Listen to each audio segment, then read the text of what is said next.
Sala City, Lamin Family. Gabi na, biglang lumitaw ang isang itim na anino mula sa labas at dumating sa silid ni Lamin Auzu, ang pinuno ng pamilya Lamin. Sa apat na pangunahing pamilya ng pinuno, ang pinuno lamang ng pamilyang Lamin ay isang babae. Si Lamin Auzu ay 36 na taong gulang ngayong taon. Siya ay isang babae na may katangi-tanging makeup. Ang kanyang mahabang buhok ay nakatali sa isang mahabang tirintas at inilagay sa likod ng kanyang ulo na nagpapakita ng makinis at malapad na noo. Sa tuwing tumitingin siya sa mga tao, itataas baba niya at ipipikit ang kanyang mga mata para tumingin sa mga tao. Gayunpaman, mayroon siyang gayong mga kwalifikasyon. Kung titingnan ang buong Southwest Region, kakaunti ang mga tao na maaaring magbigay sa kanya ng mataas na tingin. Pero exception ang lalaking ito. Isang matangkad na figura ang lumitaw sa kanyang malaking kwarto, na isang 3 palapag na gusali, ngunit siya lang ang nakatira doon. Kung wala ang kanyang utos, kahit ang mga kasambahay ay hindi pinapasok. Nakaupo ang matangkad na figura sa sofa sa sala sa unang palapag. Inalis niya ang helmet sa kanyang uniforme sa labanan, na nagpakita ng isang makisig na mukha na may matulis na mga gilid. Hindi ito oriental na mukha. Ang malalim na asul na mga mata ay kasing lalim ng dagat, at ang bahagyang mahabang buhok ng chestnut ay maluwag at kaswal. Umupo siya sa sala, at hindi nagtagal ay bumukas ang mga ilaw sa ikalawang palapag.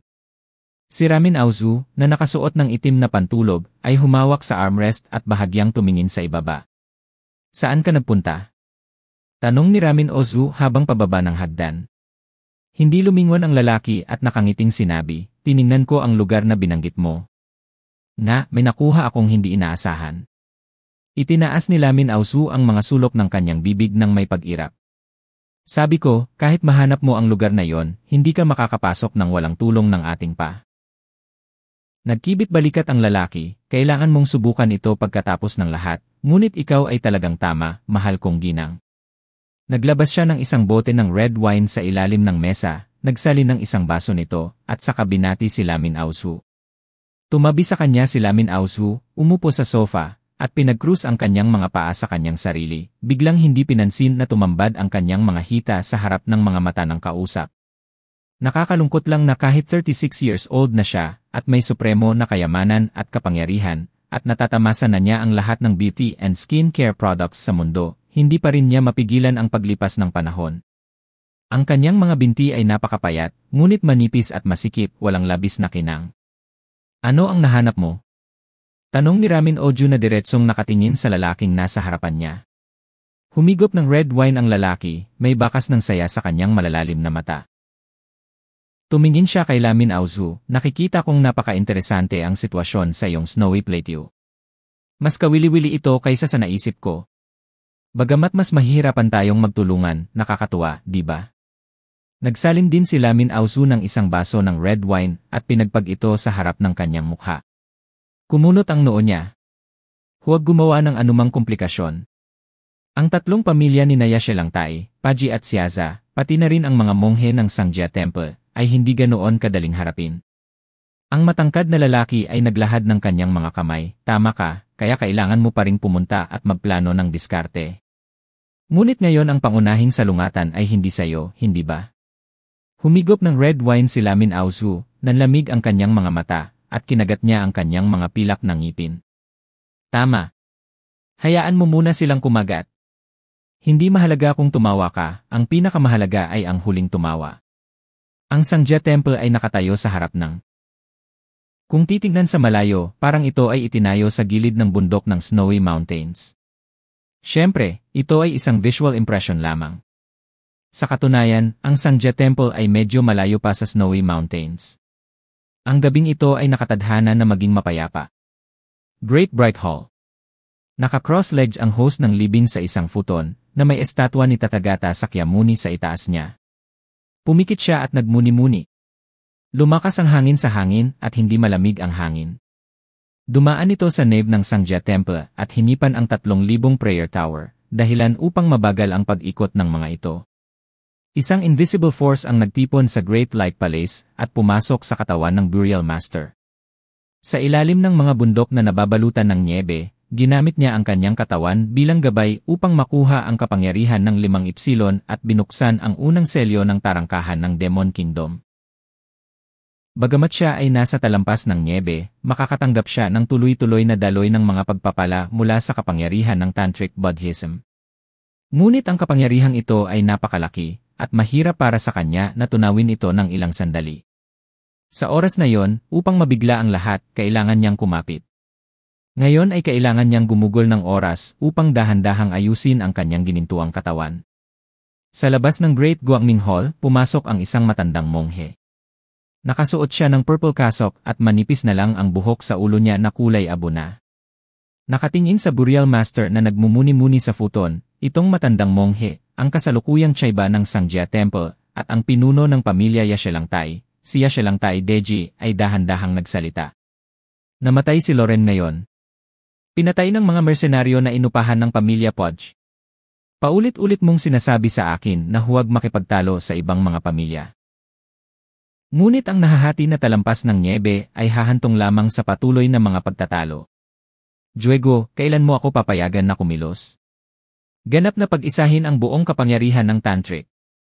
Dahan-dahang binuksan ng Burial Master ang kanyang mga mata. Nakaharap kay Deji, na nananaghoy at may lungkot na nakatago sa kanyang mga mata, dahan-dahang sinabi ng Burial Master. Determinado na ang lahat. Kakapasok lang ni Laurent sa reincarnation. Ito ang kanyang kapalaran. Nanlamig ang mukha ni Deji, Master Burial, huwag mong kalimutan na miyembro ka rin ng pamilya Yashelangtai. Hindi dapat hayaan ng pamilya natin na ibuli tayo ng iba. Kung mas hindi ka kumikilos, mas maraming tao ang mamamatay sa rehiyon ng niebe. Dahan-dahang ipinikit ng Burial Master ang kanyang mga mata. Amitabha. Pagharap sa tugon ng Burial Master, galit na itinadyakan ni Deji ang kanyang mga paa. Okay, kung hindi ka kikilos, ako na. Sa pagharap sa pedantic Burial Master, walang pagpipilian si Deji. Ang Burial Master na ito, ang pinakamataas na tagapagtanggol ng sekta ng Tantric, walang sinuman ang maaaring pilitin siyang gumawa ng anuman. Maaaring ito ay posible sa nakaraan, ngunit ngayon, ang Burial Master ay hindi na isang nominal na pinuno lamang, ngunit isa ring tunay na tagapagtanggol na may mahusay na supernatural na kapangyarihan. Nakakalungkot lang na mula nang maliwanagan siya sa edad na 8, nakulong siya sa Sangjia Temple para masinsinang magpraktis ng Budismo. Bagamat mabuti ang Budismo, maaaring hindi ito angkop para sa malupit na mundo. Ang debosyon ng may-ari ng libing kay Buddha ay nagbunsod sa kanya na magkaroon ng simple at mabait na puso, kaya ayaw niyang magsilbi bilang sibat para sa pamilyang Yashelangtai. Ito ay isang magandang bagay at isang masamang bagay.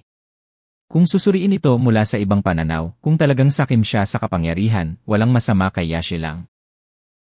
Galit na naglakad si Deji sa hagdan ng Great Light Hall.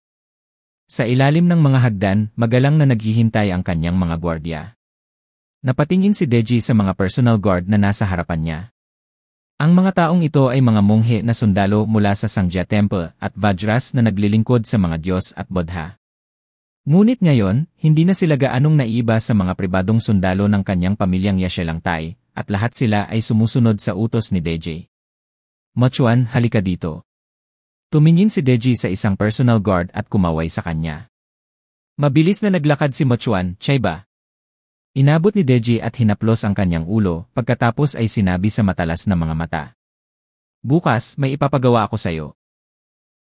Kinaumagahan, bumangon si Zhang Yi at agad na hinanap si Paji Kelsang. Nais niyang makakuha ng impormasyon tungkol sa buong Southwest Region. Lalo na ang impormasyon sa iba pang 3 pangunahing pamilya at ang lakas ng militar ng Sangjia Temple. Mga kakaibang tao, armas at sukat ng pribadong sundalo. Dapat niyang unawain ang impormasyong ito upang maiwasang magkamali sa mga aksyon sa hinaharap. Ngunit bago pa man siya makalabas ay dumating si Paji Jesang mag-isa. Lord Cheos. Tumango si Zhang Yi, Master Paji, may hinahanap ka ba sa akin?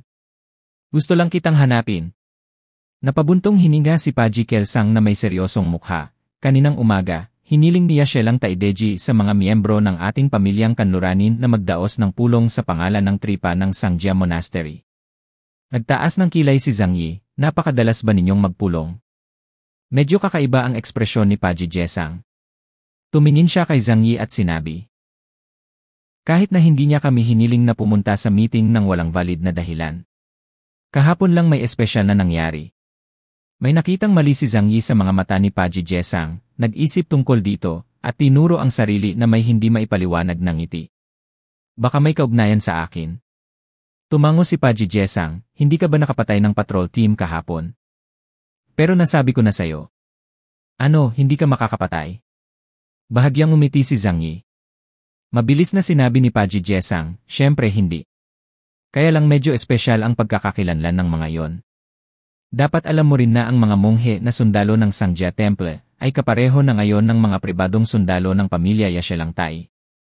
Gayunpaman, sa ibabaw, kinakatawan pa rin nila ang Sangjia Temple na Tantric Buddhism. Napatay mo ang napakaraming sundalong monghe, kasama na si Law Protector Vajra Luulun na may napakataas na supernatural power index. Did you let us pass in this name? Walang magawa ang mga mata ni Paji Jesang. Naunawaan kaagad ni Zhang Yi ang kanyang sitwasyon. Ang pamilyang Yashelangtai ngayon ay katumbas ng pag-hostage sa emperador para utusan ang mga prinsipe. Gaano ka-impluwensya ang sekta ng Tantric sa Southwest Region? Sabihin na lang natin na lahat ay Tantric follower. Kaaway man ng pamilyang Paji ang pamilya Yashelangtai, hindi sila nangangahas na lumabas at sabihing laban sila sa Tantric Buddhism. Tumango si Zhang Yi at nagtanong, madali bang hawakan? O gusto mo bang kumilos ako ngayon? Kinawayan ni Paji Jesang ang kanyang kamay, hindi iyon ang kaso, haha, ngayon ay isang layer na lang tayo ng window paper bago maghiwalay. Sa isang linggo, gaganapin ang Chuanzhao Dharma Conference, at wala siyang gagawin sa atin. Ngumiti si Zhang Yi at sinabing, mabuti yan, kaya mong ayusin ang katarantaduhan mo mismo. Well, I'm just here to let you know. Para maiwasan nilang gumawa ng kahit ano sa kadahilanang to, please don't go out at will. Tumango si Zhang Yi, okay. Hindi siya pwedeng lumabas na lang para mag-imbestiga sa sikat ng araw. Anyway, matagal pa bago ginanap ang Chuanzhao Dharma Conference, kaya hindi siya masyadong nababalisa. Bago umalis si Paji Jesang, tinanong niya si Zhang Yi, mayroon ka bang anumang kahilingan mula sa akin? Bagamat wala ako rito, maaari kang magbigay ng mga utos sa mga katulong dito ayon sa gusto mo. Ginawa ni Zhang Yi ang kanyang kahilingan. Agad namang pinakiusapan ni Paji Jesang ang punong katiwala na si Loeb na ayusin ang impormasyon at ibigay ang lahat kay Zhang Yi. Pagkatapos ay nagpaalam siya kay Zhang Yi at nagmamadaling kumuha ng bantay para magmaneho papunta sa Sangjia Temple. Matapos pakinggan ni Zhang Yi ang mga salita ni Paji Jesang at makuha ang impormasyong gusto niya, binawi niya ito at pinag-aralan kasama ng kanyang Ang lakas ng West family ay mas mahina kaysa sa inaakala. Kung tutuusin, ang mismong bahagi ng Timog Kanlurang Talampas ay kakaunti ang populasyon, at ang mga materyales sa lugar ng Talampas ay kakaunti kumpara sa ibang mga lugar. Kaya ang bilang ng mga dayuhan sa kanila ay mas maliit din kaysa sa ibang mga lugar. Kaakibat ng mga lihim na pag-aaway ng mga pamilyang kanluranin dito, ang panloob na alitan na ito ay nagpapahirap sa kanila na bumuo ng isang malakas na puwersa. Sa madaling salita, tiningnan ni Zhang Yi ang lakas ng militar ng kanyang pamilyang kanluranin, at nalaman na ang pinagsamang lakas ng militar ay hindi man lang maihahambing sa rehiyon ng Jiangnan. Kung wala ang Tantric Burial Master bilang facade, kung wala ang Diyos ng kamatayan ng pag-ibig, sila talaga ang magiging pinakababa ng kaharian ng Huaxu. Madali kong matatalo ang sinumang pamilya sa malaking pamilyang kanluraning ito. Kung gumugugol tayo ng ilang oras at pagsisikap, maaari nating sirain ang lahat ng kanilang mga pamilya. Gumaan ang pakiramdam ni Zhang Yi matapos basahin ang impormasyon. Sinabi ni Yang Xingxin, sa madaling salita, ang talagang kailangang harapin ay ang mga monghe sa Sangjia Temple, lalo na ang Lord of the Corpse Forest. Tumango si Zhang Yi, iyon ang katotohanan. Ngunit ngayon, ilang iba pang mga lihim na puwersa ang kailangang idagdag. Halimbawa, ang makapangyarihan at misteryosong Ipsilon na nakita ko kagabi. Ngunit habang pinag-aralan ni Zhang Yi ang iba't ibang puwersa sa Timog Kanlurang Rehiyon, maraming hindi inanyayahang bisita ang lumitaw sa teritoryo ng pamilya Paji. Sa labas ng pader ng lungsod ng bahay ni Paji, sa marahas na hangin at niebe, 3 monghe ang mabagal na naglakad mula sa malayo. Nakasuot ng kasoks, hakbang-hakbang silang naglakad sa niebe. Tila napakabagal nila, ngunit sa isang kisap mata ng mga sundalong nagbabantay sa pader ng lungsod, nakarating sila sa pader ng lungsod. Ang mga pribadong sundalo ng pamilyang Podge ay hindi sinasadyang itinaas ang mga baril sa kanilang mga kamay, ngunit nang makita nila ng malinaw ang kanilang mga damit, hindi nila namamalayan na inilipat ang mga baril. Sa talampas ng nyebe, kung sasalakayin mo ang isang monghe, mapupunta ka sa 18 antas ng impyerno pagkatapos ng kamatayan. Maraming kilalang monghe, ang aming pinuno ng angkan ay pumunta sa Sanghya Temple. Ano ang dahilan ng iyong pagdating? Lumapit ang isang alien captain at maingat na tinitigan ang mga monghe sa harapan niya. Ngunit nang makalapit siya sa kanila at kitang-kita ang mukha nilang tatlo, sa sobrang takot niya ay bumuhos ang malamig na pawis sa kanyang likuran. Walang kakaiba sa hitsura ng tatlong monghe. Hindi sila matangkad at kahit medyo payat. Ang isang matandang lalaki sa partikular ay halos balat at buto. Ang pinuno ay isang nasa katanghaliang gulang na monghe. Tumingin siya sa alien captain at mahinang sinabi. Kahapon, may umatake sa Dharma Protector ng Sanghya Temple. May nakakita sa kanila na papunta sa bahay mo sa Paji.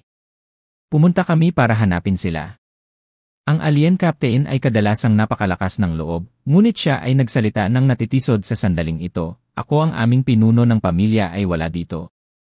Mangyaring maghintay ng ilang sandali, at hayaan mo akong mag-ulat sa kasambahay. Bahagyang umiti ang nasa katanghaliang gulang na monghe, wala rito si Touch Paji, kaya't hanapin natin siya mismo. Pagkatapos niyang magsalita, may sasabihin pa sana ang alien captain nang biglang bumuhos ang napakalakas na blizzard sa paligid niya. Natumba ang mga kawal, at nang muli nilang imulat ang kanilang mga mata, nawala na ang tatlong monghe sa harapan ni. Ang natitira na lang ay isang marahas na unos na humahampas patungo sa malaking patsyo ni Podge. Biglang nagbago ang ekspresyon ng alien captain, at agad itong nakipag-ugnayan sa courtyard para ipaalam sa kanya ang sitwasyon dito. Nang malaman ng mayordoma na si Loeb ang balita, biglang naging solemn ang kanyang ekspresyon. Oops, sinadya nilang itaboy ang ulo ng pamilya, at pagkatapos ay dumating para sa mga kilalang bisita. Nang umalis si Paji Jesang, inalis din niya ang isa sa pinakamakapangyarihang tropa ng pamilya Paji, lalo na ang kanyang personal guard na si Solangeji. Kung wala sila, walang sinuman sa buong pamilya ng Paji ang makakaharap sa tatlong Dharma Protectors mula sa Sanghya Temple. Ang mga pinuno ng pamilya ni Shida ay nagtipon sa Buddhist Hall. Sa harap ng isang malaking mesa, tanging ang mga pinuno ng angkan ng Nishino ang nakaupo sa kanlurang upuan. Kahit ang pinakamalapit nilang bantay ay hindi kwalipikadong pumasok. Ito ang pinakamataas na antas ng pagpupulong sa Southwest Region. Medyo seryoso ang atmosphere sa meeting ngayon. Bilang tripa ng Sanghya Monastery, si Yashelang Taideji ay may mabagsik na mukha at hindi maitago ang galit sa kanyang mga mata. Biglang bumaling ang mga mata niya kay Paji Jesang. Hindi maitago sa pinuno ng pamilya Xi sa Timog Kanlurang rehiyon ang nangyari kahapon. Hindi umimik si Nalamin Odop at Sia Zagyatso. Ang bagay na ito ay walang kinalaman sa kanila, kaya't napagpasyahan nilang maghintay at tingnan kung paano ang pakikitungo ni Yashelang Taideji at Paji Kelsang sa isa't isa. Unang nagsalita si DJ. Kahapon, ang tagapag-alaga ng Sanghya Temple ay inatake habang nagpapatrolya sa hangganan. Ang buong koponan ay nalipol. Naglakas loob silang salakayin ang mga tagapagtanggol ng Tantric sect sa Snowy Plateau. Ang mga taong ito ay malamang nakinulam ng mga demonyo, at ang kanilang mga krimen ay hindi matatawaran. Pagkasabi nito, maluwag na ibinaling ni Deji ang kanyang mga mata kay Paji Jesang. Head of the Paji family, ayon sa impormasyong natanggap ko, nagpunta ang mga yon sa pamilya niyong Paji. Is this relevant? Bumaling kay Paji Jesang ang mga mata ng tatlong padre de pamilya. Ang mga monk na sundalong iyon ay mga miyembro ng Sanghya Temple. Ngunit sinunod nila ang utos ng pamilya Yashelang Tai. Ito ay kilala na ng lahat. Ngunit naglunsad si Deji ng pag-atake kay Paji Kelsang sa pangalan ng tripa ng Sanghya Monastery. Depende kung paano tumugon si Paji Kelsang. Kumulot ang noo ni Paji Jesang, meron pala. Paanong wala akong alam dito? Napakunot ng noo si Lamin Ausu. Kung nagpapanggap ka pa rin na nalilito sa oras na ito, ikaw ay talagang master ng pagpapanggap na nalilito. Medyo malamig ang tingin ni Deji, so walang kinalaman ang mga taong iyon sa ulo ng pamilya Paji. Tumawa si Paji Jesang, pinagsalikop ang kanyang mga kamay at binibigkas ang pangalan ng Buddha. Amitabha, napakaraming tao sa pamilya ni Paji, at hindi ko maaaring kilalanin ang lahat. Buong araw kaming nagkita kahapon at bumalik ako para umidlip. Kakagising ko lang at hiniling ko na pumunta ka ulit. Kumulot ang noo niya, baka dumaan lang sila. Malamig na suminghot si Deji. Jelsang, huwag kang magkunwaring natutulala. Mayroon kaming sapat na ebidensya sa aming mga kamay at ang tao ay nasa iyong tahanan ng Paji. Alam mo kung gaano kalubha ang krimen na lapastanganin ang Budismo at patayin ang mga tagapagtanggol ng Tantric Buddhism. Bakit, sinusubukan mong protektahan ang mga demonyong iyon? Umiling si Paji Jesang. Ito ang unang pagkakataon na narinig ko ang bagay na ito. Kailangang maimbestigahan itong mabuti, kaya't suriin ko itong mabuti kapag bumalik ako. Biglang umayos ang mukha niya. Kung talagang makakita ako ng taong gumagawa ng ganoon, hinding-hindi siya mapapatawad ng pamilya namin ng Podge. Ngumisi si Deji sa kanyang puso. Alam niyang hindi ganoon kadaling makipagkaibigan si Paji Jesang. Pero buti na lang at nakapag-ayos na siya ng maaga. Ang mga taong pinadala niya ay ang lahat ng pinakamahusay sa Sangjia Temple. Sa ngalan ng Tantra, pumunta sa bahay ni Paji para humingi ng kung sino. Kung hindi sila maglakas loob na ibigay, unang sasalakayin ng mga sundalong monghe na naghihintay sa hangganan ng bahay ni Paji ang bahay ni Paji. Bagamat maraming tao ang pamilya Paji, sa kalaunan ay magiging mahiyain sila kapag kaharap ang mga monghe na sundalo ng Sangjia Temple. Ito ang impluensya ng Tantra. Kung tutuusin, walang gustong pumunta sa 18 antas ng impyerno pagkatapos ng kamatayan. Malamig na umuso si Deji. Kahit na malaman ang bagay na ito, madadamay pa rin ang pamilya Podge mo. Walang kwenta ang pag-aantala, laging lalabas ang katotohanan. Maliban na lang kung makakapagtago ang mga demonyong iyon sa bahay niyo ng Podge na magkasama. Paji Jesang chuckled, bakit nasabi ito ni Chaiba? Sa aking palagay, lahat ay hindi pagkakaunawaan. Galit na sinabi ni Deji, Master Paji. Ang pagpatay sa Dharma Protector ng Sangjia Temple ay maaaring isang hindi pagkakaunawaan. Naglakas loob ka bang sabihin ito sa Buddha? Nag-aalangan ang mga mata ni Paji Jesang. Lumaki sila sa talampas ng niebe at may debotong paniniwala sa Tantra. Bakit ginagawa ito ni Chaiba? Sa tingin ko lang ay may isang bagay na hindi ka panipaniwala tungkol sa bagay na ito at nangangailangan ng oras upang malaman. Bukod dito, ang Chuanzhou Dharma Conference ay gaganapin sa lalong madaling panahon at kami ay naghahanda para dito sa panahong ito. Huwag hayaan ang ilang mga walang kwentang bagay na makaapekto sa pagpupulong ng Dharma Conference. Nag-away sina Deji at Paji Jesang. Sa katunayan, alam nilang dalawa ang katotohanan ng bagay na yon. Ang mga sundalong monghe na pinamumunuan ni Luolun ay nilinis ang hindi mabilang na mga mersenaryo na pumasok sa lugar na may niebe. Kung malakas ang mga taong iyon, matagal na nilang napatay si Luolun at ang iba pa. Ginamit lang ito ni Deji bilang dahilan para maglunsad ng pag-atake. Ang iba pang 2 ulo ng pamilya ay nanonood ng palabas, ngunit sa kanilang mga puso, sila ay napakasaya rin na si Luolun at ang iba pa ay napatay. Kung tutuusin, iyon ang mga bastos ng pamilyang Yashelangtay, at ang mga taong inimbitahan ng 2 pang malalaking pamilya ay pinuntirya rin nila. Umupo si Deji sa isang upuan, hawak ang mga butil ng rosaryo sa kanyang kamay at bahagyang bumuntong hininga.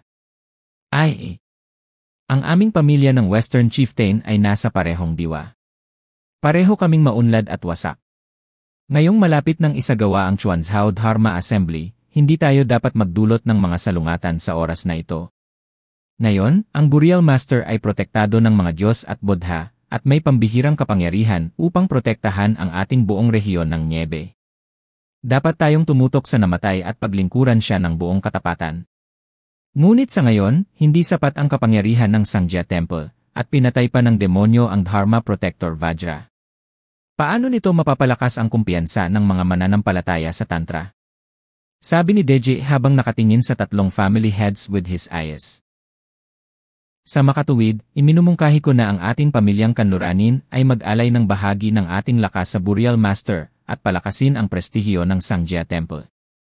Maaari din itong takutin ang mga kabataan sa labas ng mundo. Itinaas niya ang kanyang kamay habang nagsasalita, kami, ang pamilyang Yashelangtay, ay magpapahayag muna ng aming paninindigan. Maaari akong mag-abuloy ng 1,000 mandirigma at 5,000 serf. Kabilang dito ang mga sandata at kagamitan ng lahat. Pagkasabi nito, sa wakas ay naunawaan ng tatlong ulo ng pamilya kabilang si Paji Jesang ang layunin ni Deji. Gusto niyang gamitin ang dahilan ng pagkawasak ng pangkat ni Lulun para hilingin sa tatlong malalaking pamilya na ibigay ang kanilang mga tropa at serf. Ngayon, ang populasyon at puwersa ay kumakatawan sa kapangyarihan. Ito ay katumbas ng paghiling sa kanila na ibigay ang kanilang kapangyarihan. Ang pangit ng mukha ng tatlong padre de pamilya. Ang pamilyang Yaselangtay ay nakagawa ng ganitong uri ng bagay sa nakaraan, at ang kapangyarihan ng tatlong malalaking pamilya ay unti-unting nawala. Ngayon, ang teritoryo, mga hukbo, at populasyon sa kanilang mga kamay ay wala pang kalahati ng kung ano ang magiging sila pagdating ng katapusan ng mundo. Maganda ang sinabi ni Yaselangtay Deji. Nanguna siya sa pagbibigay ng donasyon, ngunit siya mismo ang tripa ng Sangja Monastery. Kahit gaano pa kalaki ang naibigay na pera, mula sa kaliwang bulsa lang ito napupunta sa kanang bulsa at siya pa rin ang gumagamit. Sinulyapan ni Paji Jesang si Deji na may malamig na ekspresyon. Nakatingin din sa kanya si Naxia Zagyatso at Lamin Ozhu. Napakalakas ng kapangyarihan ng pamilya Paji, pangalawa lamang sa pamilyang Yaselangtay. Kung ang may-ari ng libing ay hindi mula sa pamilyang Yaselangtay, ang pamilya Paji ang magiging pinakamalakas na puwersa sa Snowy Plateau ngayon. Sa paghahambing, ang pamilya Shaza at ang pamilya Lamin ay medyo mahina. Pareho silang naghihintay sa pahayag ni Paji Jesang. Nang matapos magsalita si Deji ay napatingin siya sa tatlong taong naroroon. Lahat, Sangja Temple ay nangangailangan ng iyong tulong. Ito ay hindi isang alay sa sinuman, ngunit sa mga Diyos at Buddha. Sino sa inyo ang pabor at sino ang laban? Nagkatinginan ang tatlong tao sa ibaba gamit ang kanilang mga mata, ilong at puso, ngunit walang unang nagsalita. Bahagyang ngumiti si Deji at tumingin kay Paji Jesang. Master Paji, nakapagbigay na ako ng pahayag at handa akong mag-abuloy ng mga lalaki, kabayo at mga gamit. Hindi ko alam kung ano ang iniisip mo. Pinangalanan si Paji Jesang at walang paraan upang manatiling tahimik. Siya ay tumawa, tumingin kay Deji, at sinabi sa hindi mapagkumbaba o mayabang na tono. Ang mana ng pamilya Paji ay ipinamana sa ating mga ninuno hanggang ngayon. Bilang isang ina po, hinding-hindi ako mangangahas na ibigay ito ng basta-basta. Ngunit ngayong nagsalita na si Cheba, handa kaming mag-alay ng mas maraming karne para sa ay. Maaari kang magbigay ng ilang mga supply, ngunit talagang hindi mga tao. Nanlamig ang mukha ni Deji. Hindi niya inaasahan ang ugali ni Paji Jesang. Sa nakalipas na 2 taon, humina at humina ang momentum ni Paji Jesang nang kaharap siya. Dahil dito, naisip ni Deji na ang buong Snow na talampas ay nasa ilalim ng kanyang kontrol. Kahit na ang Burial Master ay hindi gusto ng mga pananakop, siya ay isang miyembro ng pamilya Yaselangtay kung tutuusin. Kahit hilahin pa nila ang balat ng tigre at hilahin ang banner, sapat na para matakot ang 3 pang pamilya. Pero ngayon, nalaman niyang nagbago na si Paji Jesang. Hindi maintindihan ni Deji kung saan nagkaroon ng kumpiyansa si Paji Jesang na tanggihan ang kanyang kahilingan noong una. Hindi naman masyadong mataas ang request niya. Sapat lang ang 1,000 mandirigma at 5,000 serf para makaramdam ng kaunting sakit ang 3 malalaking pamilya, ngunit hindi hanggang sa mabali ang kanilang mga kalamnan at buto. Noong nakaraan, ginamit niya ang pamamaraang ito upang hilahin ang karne gamit ang isang mapurol na kutsilyo, na unti-unting naalis ang kapangyarihan ng 3 malalaking pamilya. Pero ngayon, ano ang nangyari kay Paji Jesang? Sino ang biglang nagbigay sa kanya ng kumpiyansa na harapin ang kanyang sarili? Kumunot ang noo ni Deji, ang kanyang mga mata ay nakakatakot na malamig. Hindi inaasahan ni Lamin Ozhu at Xia Zagyatso na biglang magiging matigas si Paji Kelsang. Biglang tumawa si Deji. Master Paji, itong mga bagay na nabanggit ko ay nakatuon lahat sa Buddha. Hindi mo nais na masyadong mapahiya ang Sangja Temple kapag ginanap ang Chuanzhao Dharma Assembly, hindi ba? Bahagyang umiti si Paji Kelsang, ang mga Diyos at mga Buddha ay maawain at walang pakialam sa mga walang kabuluhang bagay na ito. Kami sa pamilya Paji ay lahat ay nakatuon sa Buddha at mauunawaan ng Buddha. Amitabha. Biglang binigkas ni Deji ang pangalan ng isang Buddha ng Malamig niyang tinitigan si Paji Kelsang. Paji Kelsang, sa tingin mo kaya mong katawanin ang kalooban ng Buddha, o kaya ko? Ngayong si Paji Jesang ay may suporta kay Zhang Yi, nakakaramdam siya ng kumpiyansa. Sumandal siya sa upuan at mumisi. Sheba, 2 taon ka pa lang sa posisyon na ito. Kaya mo bang kumatawan sa Buddha kaagad? Sa sobrang galit ni Deji ay naggangalit si Paji Jesang. Okay, mukhang talagang sasalungat ang pamilya Paji mo sa Sanghya Temple. Tumayo si Paji Kelsang at nagsabi, ang aming pamilyang Paji ay matapat na naniniwala kay Buddha, ngunit hindi namin tatanggapin ang iba na matanto ang kanilang makasariling pagnanasa sa pangalan ni Buddha. Pagkatapos sabihin yon, si Paji Kelsang ang unang umalis sa kanyang upuan at naglakad palabas ng Buddhist Hall. Natigilan ang 3 taong nanonood sa eksenang ito. Ganun ba kalakas ang loob ng Paji Jesang na kilala nila? Nang makita ito ni Lamin Ausu, isang kakaibang liwanag ang sumilay sa kanyang mga mata, na parabang may nahulaan siya. Kung hindi dahil sa suporta ng malalakas na puwersa, paano magkakaroon ng ganoong tiwala si Paji Jesang? Galit na inabot ni Deji ang kamay niya sa mesa. Hinahamon ni Paji Jesang ang kanyang otoridad ng harapan. Kung hindi niya malulutas ng maayos ang problemang ito, tiyak na mababawasan ng husto ang kanyang kamahalan sa lupain Niebe. Biglang lumingon si Deji kay Lamin Ozhu at Xia Zagyatso, at saka malamig na pinikit ang kanyang mga mata. Master Lamin, Master Xiaza, ano ang ugali mo? Hindi na itago ang galit ni Deji, at nagkatinginan ang dalawa na parang walang magawa. Ang kanilang kapangyarihan sa pamilya ay mas mababa kaysa sa kapangyarihan ng pamilyang Podge. Kahit na hindi ipadala ng pamilyang Yashelangtai ang Burial Master, hindi ito magiging napakahirap na sirain ang kanilang pamilya. Saka may Burial Master sa likod niya. Sa desperasyon, huminga ng malalim si Xia Zagyatso at nagsabi, sa loob ng 3 araw, ibibigay namin ang mga taong ito at mga materyales sa Sanghya Temple. Bahagyang lumambot ang ekspresyon ni Deji, at pagkatapos ay tumingin siya kay Lamin Oju, ang tanging babae sa mga pinuno ng pamilya Ximing. Master Lamin, ikaw naman? Namutla ang mukha ni Lamin Oju, hindi dahil sa takot, kundi dahil sa galit. Pero sa harap ni Deji, hindi niya magawang magalit. Naggangalit ang kanyang mga ngipin, malamig na sinabi niya, iaalok din ito ng aming pamilyang Lamin sa loob ng 3 araw. Saka lang sumilay ang ngiti sa labi ni Deji. Lahat kayo ay matalinong tao. Ang paggawa ng sinasabi ko ay ang tamang pagpipilian. Maghintay lang at tingnan, tiyak na magbabayad ang mga lumalabag sa kalooban ng mga Diyos at Buddha. Inilagay niya ang kanyang mga kamay sa kanyang likod, mukhang confident. Nagkatinginan si Lamin Ozhu at Xia Zagyatso at alam nilang tiyak na sasalakayin ni Deji ang pamilya Paji. Bagamat nag-aatubili silang dalawa na gumastos ng mga mapagkukunan, inaasahan din nilang makita ang 2 pangunahing pamilya ni Yashelangtai at Podge na nakikipaglaban sa Dog Eat Dog. Palihim nilang inaabangan ito, hindi alam kung ano ang gagawin ni Deji, at nasaan ang tiwala para sa Paji Jesang na maglakas loob na harapin si Deji. Ang lungsod ng pamilya Podge. Ang 3 tagapagtanggol ng Sanghya Temple ay sumugod sa looban ng bahay ni Paji na parang nasa ilang lugar. Siyempre, imposibleng makalusot ang 3 taong ito sa mabigat na bantay ng bahay ni Podge. Kahit na ang isang makapangyarihang Delta class na dayuhan ay hindi mapipigilan ang firepower ng 10,000 sundalo. Gayunpaman, nagmula sila sa Sanggar Monastery, isang sagradong lugar na mataas sa puso ng lahat ng mga tantric na tao.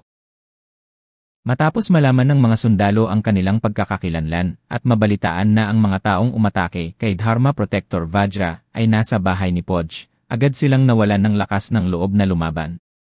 Kahit ilang tao ang nakatutok sa kanilang 3 ng baril, naglakas loob lang silang magpakitang gilas, at kakaunti ang nangahas na bumaril. Matapos makuha ng mayordomo na si Loeb ang balita, puno ng gulat ang mukha nito. Isang planong akitin ang tigre palayo sa bundok. Nagmamadali siyang pumunta sa tirahan ni Zhang Yi, at ng iba pa nang walang tigil, at hiniling kay Zhang Yi at iba pa na manatili sa labas ng spotlight. Lahat, please follow me and hide in the cellar. Napakalaki ng bahay ni Podge, natural na alis sila kapag hindi kanila mahanap. Sabi ni Loeb kay Zhang Yi. Narinig ito ni Zhang Yi at nakataas ang kilay na nakangiti. Hinahanap mo ako? Interesting. Pero wala namang dapat itago, di ba? Ngunit gusto pang magsalita ni Loeb, ngunit inabot ni Zhang Yi at tinapik siya sa balikat. Dahil gusto kong makahanap ng isang tao, sa tingin mo maaari ba akong magtago kung gusto ko? Sa mga estranghero, may mga magaling maghanap at mayroon din kayang kontrolin ang isip at gawin ang mga tao na magsalita ng totoo. Dapat mayroong ganoong tao sa mga taong nagmumula sa kabilang panig. Kung wala siyang eksaktong impormasyon, paano siya makakarating sa pinto ng lantaran? Si Zhang Yi ay hindi nagdudulot ng gulo, ngunit hindi rin siya natatakot dito. Isa siyang mataas na sweldong mersenaryo na inupahan ng pamilya Podge. Kailangan niyang gumawa ng isang bagay pagkatapos mag-take advantage sa iba, di ba? Ang tatlong tagapag-alaga ng Sangjia Temple, sa pangunguna ni Mo Chuan, ay lumabas sa malaking patsyo ng bahay ni Paji. Nagbabantay sila sa labas ng pangunahing gate, na hinihiling na ibigay ng pamilyang Podge ang mamamatay tao na pumatay kay Loren at iba pa. Ito ay nagpahiya sa mga pribadong sundalo ng pamilya Podge. Siyempre, hindi papasukin ng mga pribadong sundalo na may pinakamalakas na puwersa ang mga taong ito sa bahay ni Podge. Ngunit ang tatlong tagapagtanggol na ito ay ang lahat ng nangungunang kapangyarihan sa pakikipaglaban ng Sangjia Temple. Sa kanilang mga kakayahan, walang paraan na sila ay mapipigilan. Higit pa rito, mayroon din silang mga pag-aalinlangan at hindi nangahas na patayin ang mga taong ito. Lahat, mangyaring ibigay ang pumatay at pangalagaan ang dignidad ng Tantric Buddhism. Pinagsalikop ni Mo Chuan ang kanyang mga kamay at sinabi sa mga pribadong sundalo sa pintuan ng may makadiyos na tingin. Si Kyongda, ang commander ng pribadong hukbo, ay humaharang sa pangunahing pasukan na may hawak na halo na nananakop ng demonyo sa kanyang kamay na may taimtim na ekspresyon sa kanyang mukha. Master, wala po ang aming amo, bumalik po kayo. Marahan na bumuntong hininga si Mo Chuan. Ang pagpuksa sa mga demonyo at pagprotekta sa tao ay tungkulin ng aking mga tagasunod na tantric. Nakalimutan mo na ba ito? Ang matandang monghe sa likod niya ay mahinahong nagsabi, gusto mo rin bang maging kasabwat ng dyablo? Biglang naging napakapangit ng mukha ni Kyongda. Kapag nabigyan na siya ng ganitong pangalan, mahihirapan siyang mabuhay sa Manyebe na rehiyon. Dapat mong malaman na ang pamilya Paji ay napanatili ang kasalukuyang pamamahala nito dahil sa Tantric Buddhism upang mapanatili ang kapangyarihan nito sa mga tao. Kapag sila ay binansagan bilang pakikipagtulungan sa dyablo, malalaking problema ang lilitaw sa loob. Kinuyom ni Kyongda ang pesto na nananakop ng demonyo sa kanyang kamay, hindi alam kung paano haharapin ang ganitong uri ng problema. Kung talagang gusto niyang lumaban, hindi niya magagawang talunin ang tatlong Dharma Protectors sa harap niya. Alam niya ang lakas ni Mo Chuan, malayo ito sa kanya. Ang pangunahing punto ay ang taong dumating sa pintuan para sa isang lehitimong dahilan, at si Kyongda ay walang paraan upang kumilos.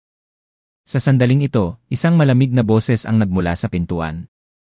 Balita ko may naghahanap sa akin. Nang matapos siyang magsalita ay lumabas ng pinto ang isang mahigpit na lalaki. Nakasuot siya ng itim na unipormeng panglaban at may interes na tumingin sa tatlong monghe na nakadamit sa kanyang harapan. Ang mga mata ni Mo Chuan at ng iba ay nahulog kay Zhang Yi. Nakilala nila sa isang sulyap na ito ang mersenaryong pinuno na pumatay kay Lolon at sa iba pa. Biglang nanlamig ang mukha ni Mo Chuan. Ikaw ba ang demonyong pumatay sa tantric kong tagapagtanggol? Pinagsalikop ng matandang monghe na si Zhang Bo ang kanyang mga kamay at tahimik na binibigkas ang pangalan ng Buddha. Amitabha, ang katawan ng benefactor ay masyadong puno ng mga demonyo. Ang mga demonyo ay dapat na maalis. Ang isa pang monghe, si Ashina, ay malamig na nagsabi kay Zhang Yi, sumunod ka sa amin. Ang iyong katawan ay sinapian ng dyablo. Tanging kung tutulungan ka naming kumpletuhin ang seremonya ng exorcism maibabalik mo ang iyong mabuting puso. Isang panunuya ang lumitaw sa sulok ng bibig ni Zhang Yi. Sa sandaling siya ay umakyat, siya ay binansagan bilang isang demonyo. Napakalaking otoridad. Ngunit sa Tantra, ang diskarte na ito ay talagang napaka-epektibo. Nang sabihin ito ng tatlong monghe, talagang may mga tao sa paligid na tumingin kay Zhang Yi na may kakaibang mga mata. Napakalaki ng impluensya ng Tantric Buddhism na kahit sila ang mga pribadong sundalo ng pamilya Paji, maraming tao ang maniniwala sa mga salita ng mga monghe ng Sangjia Temple. Ang punong mayordomo na si Loeb ay tumingin kay Zhang Yi na may pag-aalala sa kanyang mukha. Kaya lang, sinabi ni Zhang Yi sa kanya pagdating niya na walang kailangang ipag-alala, kaya niyang hawakan ang lahat ng mag-isa. Humakbang pasulong si Zhang Yi, nilagpasan ang Kyongda, at mahinahong sinabi, anong demonyo? Ang tinutukoy mo ba ay ang demonyong humarang sa kalsadang pinatay ko? Huwag kang mag-alala, tinulungan kitang harapin ang mga taong iyon.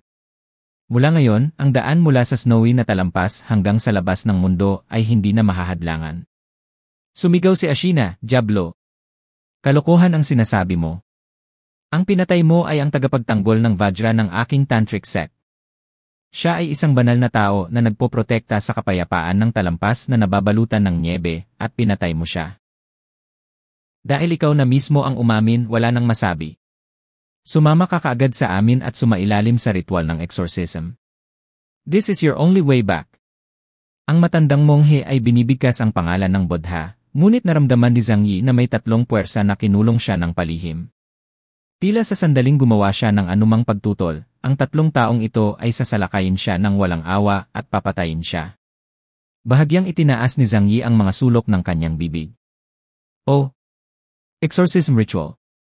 May balak ka bang gumamit ng lynching? Pinagalitan ni Muchuan, kalokohan, ako ay isang Budista na nakatuon sa kabutihan, kahit na ako ay mahabagin sa mga gumagawa ng masama na tulad mo. Basta tatanggapin mo ang ritual ng pagpapatay ng demonyo at maibaba mo ang kutsilyo ng butcher at maging Buddha kaagad, mabibigyan ka namin ng pagkakataong magsisi. Ngumisi si Zhang Yi sa kanyang puso, ang mga taong ito mula sa sekta ay gustong maghubad ng kanilang pantalon at umutot.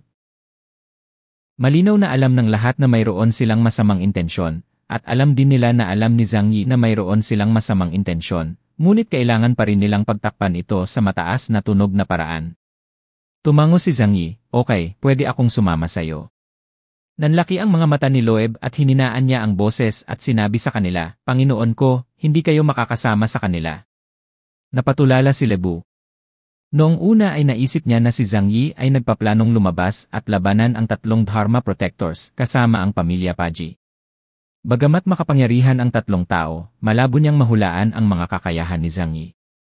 Hanggat kumilos si Zhang Yi at ang iba pa, kasama ang mga dayuhan mula sa pamilya Paji, hindi imposibleng masupil ang tatlong taong ito. Ngunit kung nais ni Zhang Yi na sundin sila, ang kanyang kalikasan ay ganap na magbabago. Lord, you can trust them. Ang tinatawag na demon eliminating ritual ay pagpapahirap lang at baka masaktan pa ang buhay mo. Bulong ni Loeb sa tenga ni Zhang Yi at desperadong kumindat sa kanya. Bahagyang ngumiti si Zhang Yi, naniniwala akong ang tatlong ito ay mga kilalang Buddhist monghe at hindi ako lilinlangin.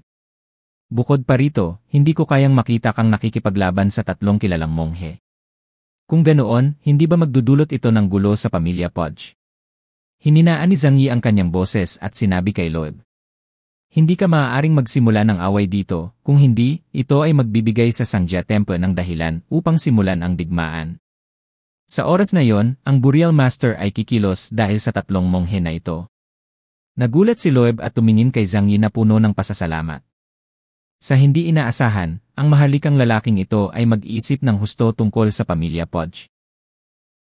Mayroon bang anumang dahilan upang hindi tanggapin ang biktima na inihatid sa iyong pintuan? Binibigkas ni Zhang Bu ang pangalan ng Buddha, Amitabha. Huwag kang mag-alala, Donor, hanggat tinatanggap mo ang aming ritual ng exorcism at binago mo ang iyong mga paraan para sa kabutihan, hindi ka namin kailanman sasaktan. Tumango si Zhang Yi, salamat sa mga kilalang monghe, ngunit sa palagay ko may mga bagay tayong mapag-uusapan. Ang tatlong monghe ay nanunuya sa kanilang mga puso, ngunit pumayag pa rin. Nagmamadaling naglakad si Zhang Yi, kasama ang isang orange na civet cat na nakaupo sa kanyang balikat. Mukha itong harmless. Hindi rin siniseryoso ng tatlong monghe ang pusa.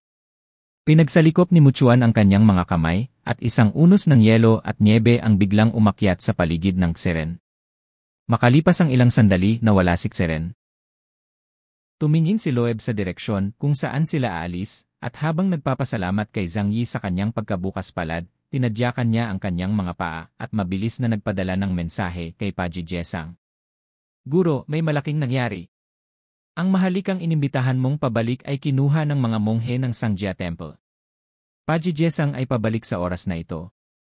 Nanlaki ang mata niya nang marinig iyon at humagalpak ng tawa.